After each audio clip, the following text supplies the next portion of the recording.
We're back now with Congressman Adam Schiff, who is the top Democrat on the House Intelligence Committee. As we are absorbing this new information from the New York Times, they're reporting, citing an email described to the New York Times by three people, that ahead of the meeting that took place last June, which was reported on by the Times this weekend, between a Kremlin-backed lawyer and basically the triumvirate at the top of the Trump campaign, his campaign manager, his son-in-law, Jared Kushner, and his eldest son, Donald Jr.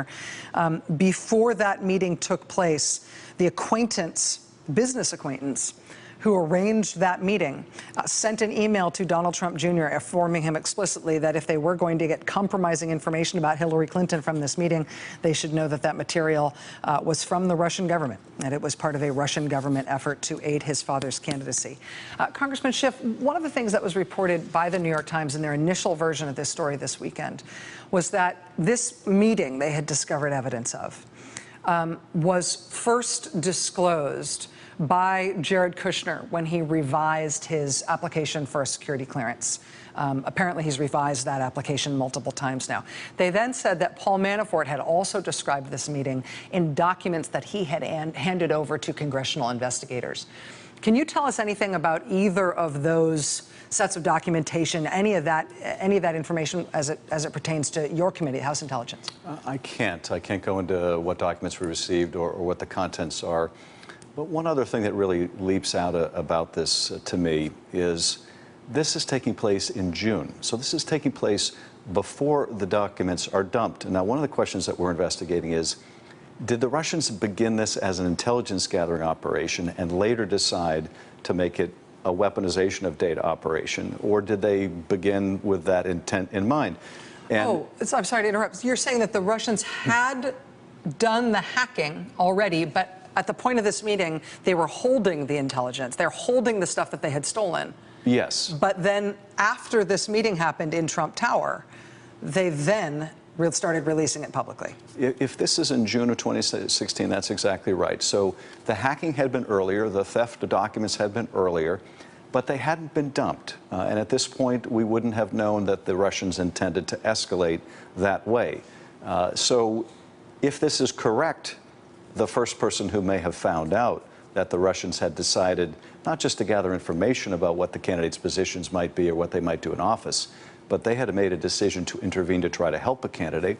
The first person who may have learned that was the president's son through this email, because at that time we couldn't be sure whether this was going to go beyond the intelligence gathering operation.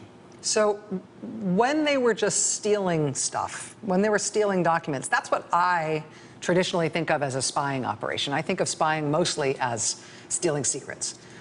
When, whether it's, potentially damaging political information or useful industrial information or military, whatever it is, stealing information is spying.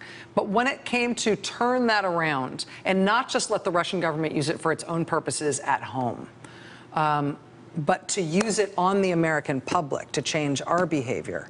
That's what you're describing as the weaponization of that information. Yes, exactly. And that's what was new about this attack, right? Absolutely. Other countries engage in foreign intelligence gathering. We engage in foreign intelligence gathering.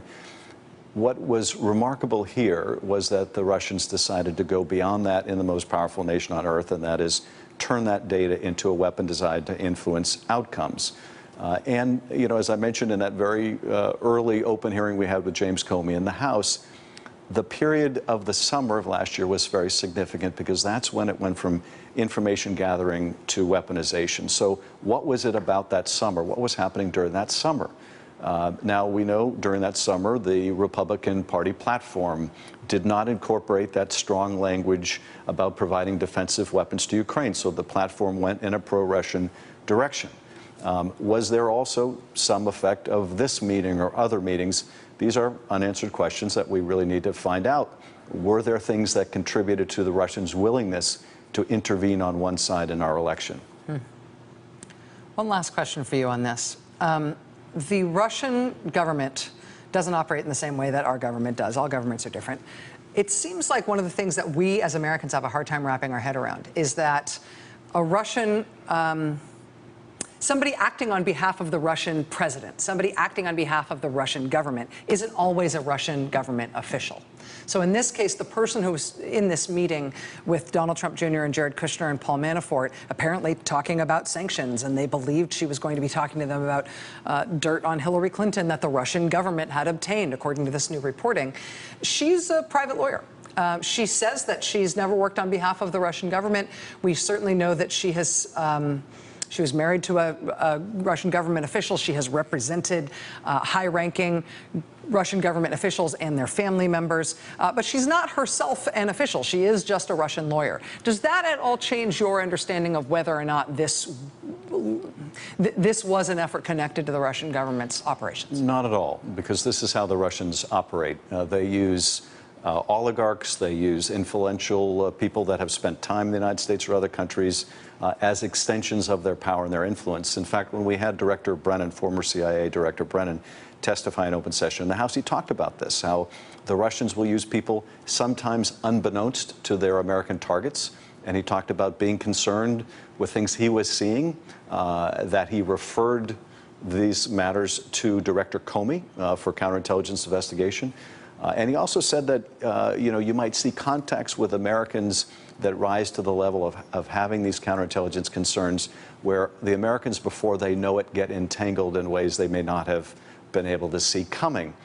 But what's significant here, of course, is if this report about this email is accurate, and the email said the Russian government is trying to help your father, then there's no mystery about what this lawyer is up to and who she's representing, because that was the whole purpose of the meeting. So you can't claim ignorance if you're told in advance this person is acting essentially as an agent of the Russian government. Yeah, and if that email ends up, that written warning to you ends up in the New York Times months later, it makes sense that today's the day you got yourself a lawyer.